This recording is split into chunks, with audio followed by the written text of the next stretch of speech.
Hello friends, welcome to JKICC. I am your Kapil sir.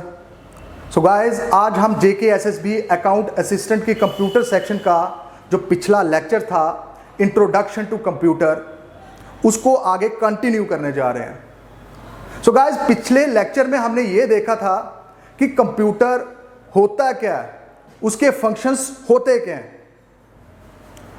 So guys, उसकी simple सी definition हमने learn की थी और उसको समझा था। वो ये था कि कंप्यूटर एक इलेक्ट्रॉनिक डिवाइस है और वो यूजर से इनपुट लेता है, प्रोसेसिंग करता है और आपको रिजल्ट शो करता है। जस्ट सिंपल यही डेफिनेशन पड़ी थी और फंक्शंस भी लगभग उसका यही था कि इनपुट लेना, प्रोसेसिंग करना, रिजल्ट प्रोड्यूस करना और उसको स्टोर करना। तो ये फंक्शंस हमने पिछले लेक्चर में पढ़े थे। तो आज का जो लेक्चर रहेगा वो ये रहेगा कि कंप्यूटर के ऐसे कौन कौन से कंपोनेंट्स हैं जो कि इस फंक्शंस में, जो कंप्यूटर के फंक्शंस में इन्वॉल्व होते हैं। सो गाइस, पहला जो कंपोनेंट है कंप्यूटर का, जो कि इन सारी फंक्शंस में, कंप्यूटर के फंक्शंस में जो इन्वॉल्व होता है, जो शामिल होता है, वो होता है आपका इनपुट यूनिट। सो गाइस, इनपुट यूनिट क्या होता है? इनपुट यूनिट के अंदर वो सारे इनपुट डिवाइसेस होते हैं कंप्यूटर के जो उसके साथ अटैच रहते हैं, लाइक कीबोर्ड, माउस एटसेट्रा। तो इसके बाद इसके फंक्शन क्या होते हैं इनपुट यूनिट के, यानी कि ये इनपुट डिवाइसेस आपको करके क्या देता है? ये आउटसाइड वर्ल्ड से डेटा को लेता है, यानी कि आपसे ये डेटा लेगा। इनपुट डिवाइस आपसे ये कमांड इंस्ट्रक्शंस लेगा कि क्या परफॉर्म करना है। सो गाइस, जैसे ही आप कीबोर्ड पे एस के पी जो भी आप प्रेस करते हो, तो जो भी आप डेटा भेजते हो तो वो कंप्यूटर में एंटर करने के लिए भेजते हो, उसको इनपुट करवाने के लिए भेजते हो। बट कंप्यूटर क्या एस को अंडरस्टैंड कर सकता है? क्या के को अंडरस्टैंड कर सकता है? नहीं कर सकता। वो इसलिए क्योंकि कंप्यूटर सिर्फ बाइनरी लैंग्वेज समझ आती है कंप्यूटर को, वो सिर्फ बाइनरी लैंग्वेज को अंडरस्टैंड कर सकता है। तो इसलिए जो आपका इनपुट यूनिट है वो डेटा तो एंटर करवाता है, इनपुट तो करवाता है कंप्यूटर को, और साथ साथ एक्सेप्ट करता है यूजर से इनपुट, और साथ साथ जो इनपुट उसने लिया है यूजर से उसको बाइनरी फॉर्म में कन्वर्ट करके दे देता है कंप्यूटर को। वो इसलिए क्योंकि कंप्यूटर को समझ आ जाए कि आपने इनपुट भेजा क्या है। Okay, so guys, input unit की डेफिनेशन पढ़ते हैं। क्या है? Input unit consist of input devices that are attached to the computer, यानी कि इनपुट यूनिट एक ऐसा यूनिट है जिसके अंदर बहुत सारे इनपुट डिवाइसेस कनेक्टेड रहते हैं कंप्यूटर के साथ, लाइक कीबोर्ड, माउस एटसेट्रा। तो इसके फंक्शन क्या है? ये इनपुट लेता है आउटसाइड वर्ल्ड से और उसको इनपुट को बाइनरी लैंग्वेज में कन्वर्ट कर देता है। ये वही हो गया जो मैंने अभी आपको बताया।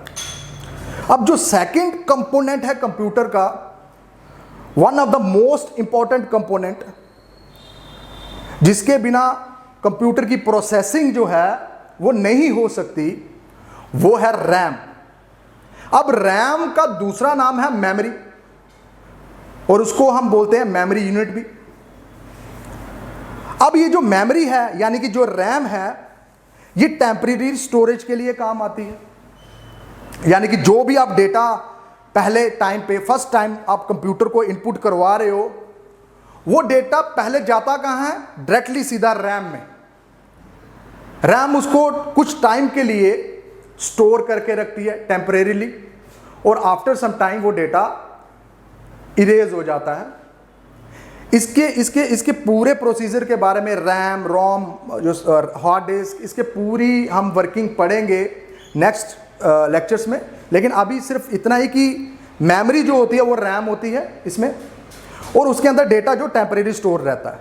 लेकिन कौन सा डेटा उसमें स्टोर रहता है? जो यूज़र इनपुट करवाएगा। यानी कि पहले यूज़र ने कीबोर्ड को के थ्रू डेटा को एंटर करवाया, अब वो डेटा चला गया रैम के अंदर, यानी कि आपके मेमोरी यूनिट के अंदर। तो गाइस, अब उसके बाद अब रैम क्या करेगी? अभी उसके बाद रैम जो है उस डेटा को आपके थर्ड कंपोनेंट, ठीक है, आपके थर्ड कंपोनेंट यानी कि सेंट्रल प्रोसेसिंग यूनिट जिसको बोलते हैं CPU, उसको भेज देगी। अब जो डेटा है वो CPU के अंदर आ गया थ्रू रैम। अब देखिए कि डेटा को होल्ड करने के लिए भी कोई स्टोरेज की जरूरत होगी CPU के अंदर भी, क्योंकि कंप्यूटर के अंदर पहले जो डेटा भेजा वो रैम के अंदर चला गया। अब रैम से डेटा को हमने ट्रांसफर करना है CPU के अंदर, सेंट्रल प्रोसेसिंग यूनिट के अंदर, उसके थर्ड कंपोनेंट के अंदर। अब उसके ऊपर प्रोसेसिंग करनी है किसने? सेंट्रल प्रोसेसिंग यूनिट ने, यानी कि CPU ने। अब उसके ऊपर जो प्रोसेसिंग करनी है उसके लिए भी CPU के पास 3 कंपोनेंट हैं, जो कि CPU के अपने ही लोकल कंपोनेंट्स हैं। और CPU के अंदर वो जो 3 कंपोनेंट्स हैं वो कौन कौन से हैं? वो है आपका अर्थमेटिक लॉजिक यूनिट, आपका कंट्रोल यूनिट और रजिस्टर्स। अब हम इन 3 कंपोनेंट्स को, जो कि आपके CPU के जो मेन 3 कंपोनेंट्स हैं, उसको हम पढ़ने जा रहे हैं। तो पहला कंपोनेंट क्या है? अर्थमेटिक एंड लॉजिक यूनिट, उसको समझेंगे। अब ALU करता क्या है, यानी कि अर्थमेटिक लॉजिक यूनिट करता क्या है? वो अर्थमेटिक ऑपरेशंस परफॉर्म करता है। जो डेटा रैम ने भेजा है प्रोसेसर को, आपके प्रोसेसर का मतलब CPU, प्रोसेसर का दूसरा नाम होता है CPU, सेंट्रल प्रोसेसिंग यूनिट। अब रैम ने डेटा भेज दिया, यूजर ने भेजा डेटा कंप्यूटर के अंदर, तो कंप्यूटर ने वो डेटा भेज दिया रैम में। अब रैम से वो डेटा चला गया आपके प्रोसेसर में, यानी कि CPU में। अब CPU के भी 3 पार्ट्स हैं, ALU, कंट्रोल यूनिट और रजिस्टर। अब ये तीनों उस डेटा के ऊपर कैसे काम करते हैं उसको समझते हैं। अब देखो क्या हुआ कि आपका डेटा जब रैम के थ्रू CPU के अंदर एंटर हो गया, तो CPU को उस डेटा को होल्ड करने के लिए भी स्पेस चाहिए, जगह चाहिए उससे, क्योंकि रैम ने तो डेटा ट्रांसफर कर दिया CPU को, ठीक है। अब CPU ने भी तो उसको संभालना ना, डेटा को कहीं तो रखना है ना उसके ऊपर, क्योंकि CPU ने तो उसके ऊपर प्रोसेसिंग करनी है, उसके ऊपर कुछ ऑपरेशंस परफॉर्म करने हैं, उसके ऊपर टास्क परफॉर्म करना है। तो उसको होल्ड करने के लिए CPU को भी अपनी एक मेमोरी चाहिए। और जो CPU की अपनी जो मेमोरी होती है, जो इंटरनल मेमोरी होती है CPU के अंदर, अपनी उसकी चिप के अंदर जो मेमोरी होती है, उसको बोलते हैं रजिस्टर्स। रजिस्टर्स को हम लोकल मेमोरी ऑफ CPU भी बोलते हैं, या इसका दूसरा नाम वर्किंग मेमोरी ऑफ CPU भी बोलते हैं। सो गाइस, जो भी डेटा के ऊपर प्रोसेसिंग हो रही होती है, वो डेटा आपका स्टोर रहता है रजिस्टर के अंदर। यानी कि जिस डेटा के ऊपर CPU अभी अभी काम कर रहा होता है ना, उसके ऊपर जो ऑपरेशंस परफॉर्म कर रहा होता है ना, वो आपका रजिस्टर्स के अंदर सेव रहता है, क्योंकि ये वो मेमोरी है जो ड्यूरिंग प्रोसेसिंग आपके डेटा को, या इंटरमीडिएट रिजल्ट्स, यानी कि जब भी आपका कुछ लंबा टास्क है, उसमें से जो कुछ रिजल्ट प्रोड्यूस हो गए होते हैं थोड़े थोड़े, उनको भी ये सेव करके रखता है रजिस्टर्स के अंदर। सो ड्यूरिंग प्रोसेसिंग जो डेटा रहता है आपका, वो रहता है रजिस्टर के अंदर। और जिस डेटा को आपने प्रोसेस करना है, यानी कि उसके प्रोसेसिंग से पहले, वो डेटा रहता है आपकी मेमोरी के अंदर।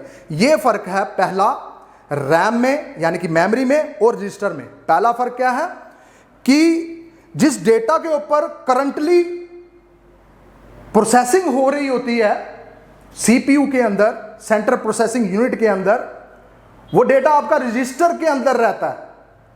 और जिस डेटा को आपने प्रोसेसिंग करनी है, वो रहता है आपका रैम के अंदर। यानी कि उसके ऊपर अभी प्रोसेसिंग नहीं हो रही, लेकिन होनी है, तो इसलिए पहले वो लाइन में लग जाता है रैम के अंदर, भाई मुझे मेरी प्रोसेसिंग करो।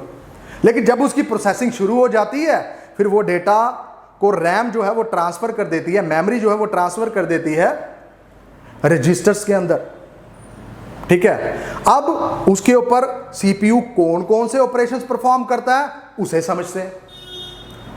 सो गाइस, पहला जो ऑपरेशन सीपीयू परफॉर्म करता है उस डेटा के ऊपर, वो उसका एक कंपोनेंट जिसको बोलते हैं ALU, अर्थमेटिक लॉजिक यूनिट। ये ALU करता क्या है, उस डेटा के ऊपर अर्थमेटिक ऑपरेशंस परफॉर्म करता है, लाइक एडिशन, सब्ट्रैक्शन, डिवीजन या मल्टीप्लाई। यानी उस डेटा के ऊपर यहां प्लस करेगा, माइनस, एडिशन, सब्ट्रैक्शन, ये सारे ऑपरेशन अर्थमेटिक ऑपरेशन परफॉर्म करेगा।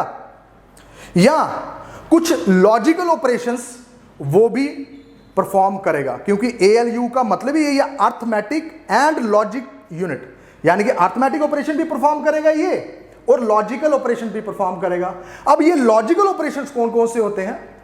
लॉजिकल ऑपरेशंस वो होते हैं जो कि किन्हीं दो क्वांटिटीज को कंपेयर करें। यानी कि जो कंपेयरिंग ऑपरेशंस होते हैं उनको हम बोलते हैं logical operations, like greater than, less than, equal to या नॉट इक्वल टू। क्योंकि इन्हीं ऑपरेशंस के थ्रू आप कंपेयर करते हो ना कि A is greater than B और B is less than A, या A इक्वल टू B या A is not equal to B। तो यही तो ऑपरेशंस होते हैं जिससे आप किसी दो नंबर्स को कंपेयर कर सकते हैं। तो कहने के बाद यह है कि अर्थमेटिक लॉजिक यूनिट जो भी रजिस्टर्स के अंदर डेटा होगा उसके ऊपर क्या करेगा, एडिशन, सब्ट्रैक्शन, मल्टीपल, डिवीजन, यानी कि अर्थमेटिक ऑपरेशन परफॉर्म करेगा, या लॉजिकल ऑपरेशन परफॉर्म करेगा, like greater than, equal to, not equal to या लेस देन। इस तरीके के ऑपरेशन परफॉर्म करेगा। अब ऑपरेशन जब परफॉर्म कर दिया, उसके ऊपर अर्थमेटिक या लॉजिकल यूनिट लगा दिए, तो आपके पास क्या निकलेगा, उसका रिजल्ट्स, इंटरमीडिएट रिजल्ट्स, ठीक है, टेम्परेरी रिजल्ट्स। अब वो रिजल्ट कहां सेव होंगे? रजिस्टर्स के अंदर। फिर वो रिजल्ट आपको आउटपुट डिवाइस तक पहुंचाने हैं, लेकिन अभी तो डेटा आपका रजिस्टर के अंदर है।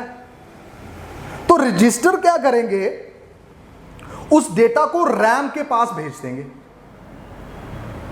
अब रैम यानी कि मेमोरी यूनिट, वो क्या करेगा, रजिस्टर से उस डेटा को ले लेंगे, भाई दो मुझे डेटा, मैंने आउटपुट डिवाइस पे भेजना है, तो वो ले लेगा डेटा उससे, मेमोरी यूनिट, और फिर उसे आउटपुट यूनिट के पास भेज देगा। अब आउटपुट यूनिट उसको ऊपर क्या करेगा वो समझते हैं। आउटपुट यूनिट एक ऐसा यूनिट है जो कि डिफरेंट आउटपुट डिवाइसेस से बना हुआ है, लाइक आपका प्रिंटर हो गया, लाइक आपका मॉनिटर हो गया, स्क्रीन जिसे देखते हैं वो हो गया। तो आउटपुट डिवाइस क्या करता है, रजिस्टर ने डेटा भेजा रैम को और रैम ने डेटा भेज दिया आउटपुट यूनिट को, यानी कि आउटपुट डिवाइसेस को।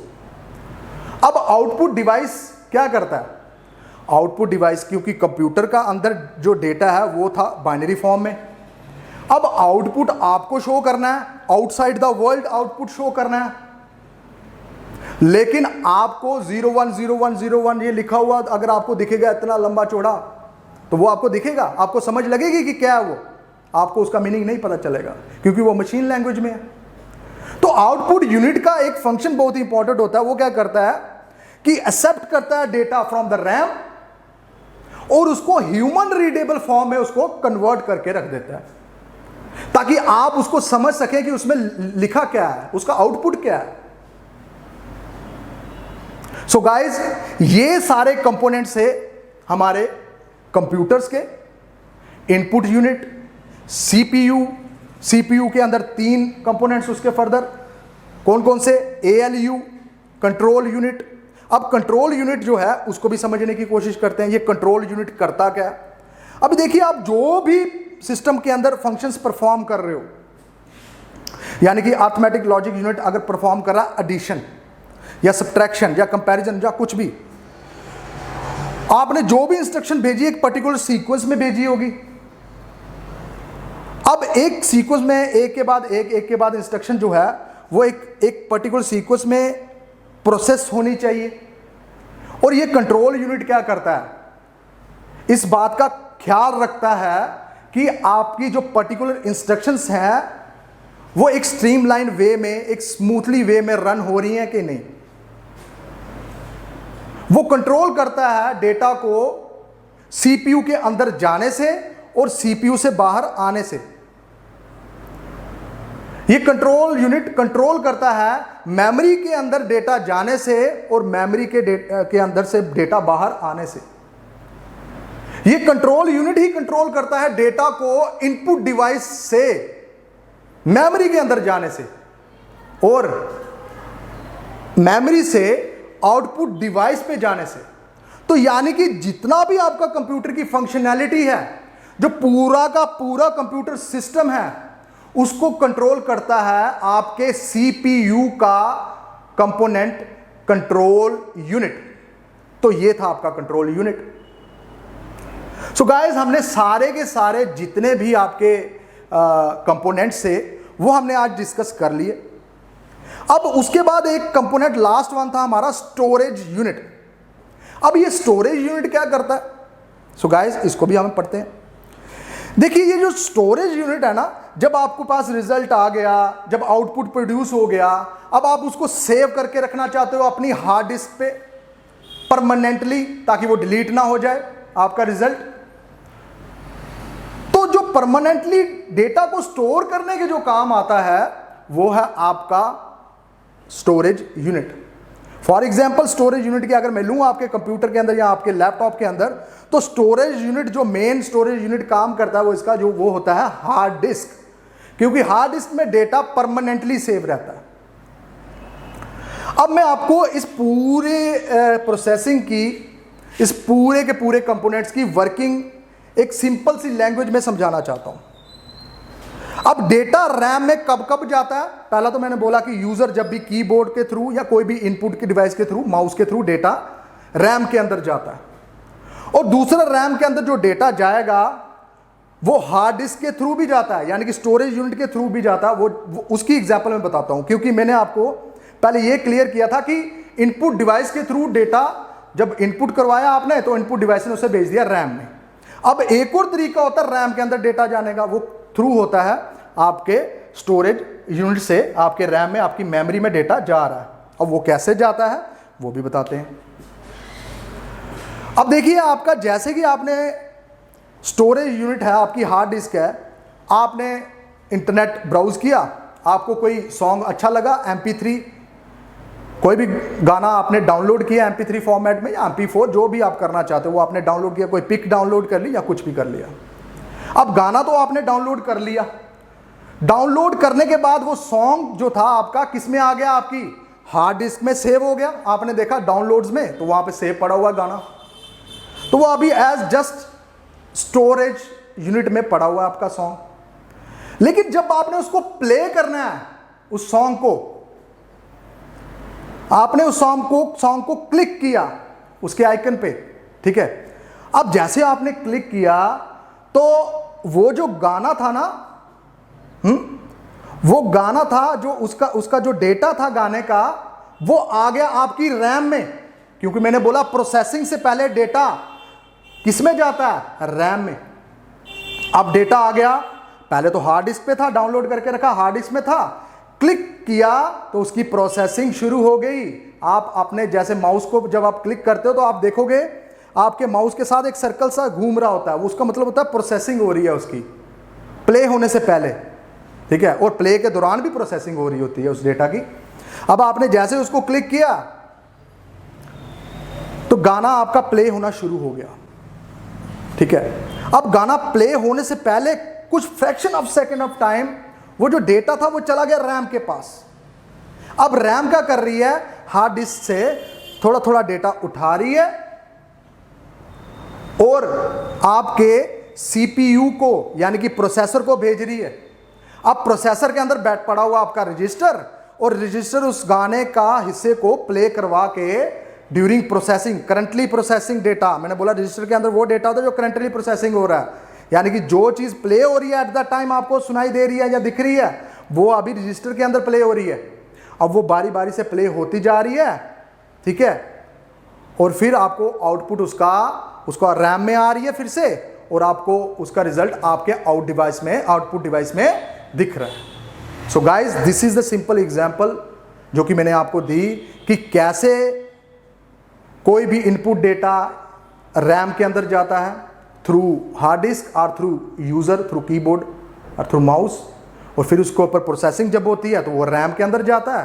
रैम के बाद वो डेटा सीपीयू के अंदर आता है, और सीपीयू में कुछ ऑपरेशन परफॉर्म होने से पहले वो स्टोर हो जाता है सीपीयू की अपनी पर्सनल मेमोरी में, जिसको बोलते हैं रजिस्टर। फिर रजिस्टर में वही डेटा रहता है जिसके ऊपर आपकी प्रोसेसिंग चल रही है, यानी कि आपका गाना जो रहा हुआ वो पहले आया रैम में, रैम के बाद वो गया ड्यूरिंग प्रोसेसिंग रजिस्टर में, और रजिस्टर में से वो गाना प्रोसेसर उसके ऊपर उसको उठा के उसको प्ले करने लगा आपके लिए, और प्ले जो पार्ट होता गया, प्रोसेसिंग होता गया, वो आउटपुट जो है वो आपके पास आपके रैम को भेजता गया, और रैम उसको फर्दर कहाँ ट्रांसफ़र करती गई, आपके आउटपुट डिवाइस पे। सो गाइज ये सारी उसकी एग्जांपल थी। अब ये जो मैंने बोला है सारा इसको हम थ्रू डायग्राम समझने की बात देखते हैं। अब देखिए इनपुट मैंने करवाया, मैंने बोला इनपुट जब भी आप करवाते हो थ्रू कीबोर्ड, थ्रू माउस, कोई भी इंस्ट्रक्शन देते हो वो कहाँ जाती है, पहले रैम में। तो देखिए एरो कहाँ बना हुआ है, रैम में, ठीक है। फिर रैम या मेमोरी जिसको बोलते हैं, मेमोरी के बाद फिर वो डेटा कहाँ जाता है आपका, सीपीयू में, ठीक है। सीपीयू में फर्स्ट ऑफ ऑल डेटा कहाँ से ट्रांसफर होता है, रैम से रजिस्टर के अंदर, ठीक है। फिर रजिस्टर के अंदर जो डेटा पड़ा हुआ उसके ऊपर ALU arithmetic logic unit operation perform करता है, और कंट्रोल यूनिट उसे पूरा का पूरा कंट्रोल करता है कि एक पर्टिकुलर एक परफेक्ट वे में वो टास्क को परफॉर्म कर सके सीपीयू। तो ये कंट्रोल करता है overall activity of the computer system. फिर उसके बाद जब प्रोसेसिंग हो गई, ऑपरेशंस अर्थमेटिक लॉजिक यूनिट ने परफॉर्म कर लिए, फिर वो डेटा किसको भेज दिया, फिर से एरो देखिए नीचे की तरफ, रैम के पास आ रहा है, ठीक है। फिर रैम उसको क्या करेगा, आउटपुट डिवाइस के ऊपर ट्रांसफर कर देगा, देखिए आउटपुट डिवाइस के ऊपर ट्रांसफर कर देगा, या उसको अगर सेव करना है, स्टोर करना है परमानेंटली, तो उसको आपको स्टोरेज यूनिट के पास भेज देगा, यानी कि आपकी हार्ड डिस्क में उसको सेव कर देगा। फिर अगर सपोज करो उसके ऊपर आपने फिर से प्रोसेसिंग करनी है, तो देखिए फिर वो डेटा आपका जो स्टोरेज यूनिट के अंदर स्टोर था उसको फिर से रैम जो है वो उसको ले लेगा। देखिए एरो कहाँ पड़ा हुआ है, स्टोरेज यूनिट से रैम के पास। फिर रैम उसको फर्दर किस में भेजेगी, रजिस्टर में। फिर सीपीयू उसके ऊपर अपने ऑपरेशन परफॉर्म करेगा, और फिर से वो रैम के पास भेजेगा, और वो डेटा आप आउटपुट डिवाइस को भेजिए, यहाँ स्टोरेज यूनिट में फिर से उसको सेव कर लीजिए। सो गाइज ये था हमारा आज का लेक्चर, जिसमें आपने आई थिंक अच्छी तरह से सीख लिया कि कंपोनेंट्स ऑफ कंप्यूटर सिस्टम होते क्या हैं। सो गाइज अभी जैसे ही मैं स्क्रीन से ऑफ होऊंगा तो आपको इतना टाइम ज़रूर मिल जाएगा कि आप इसका स्क्रीनशॉट ले सकें। So guys please take the screenshot. Thank you.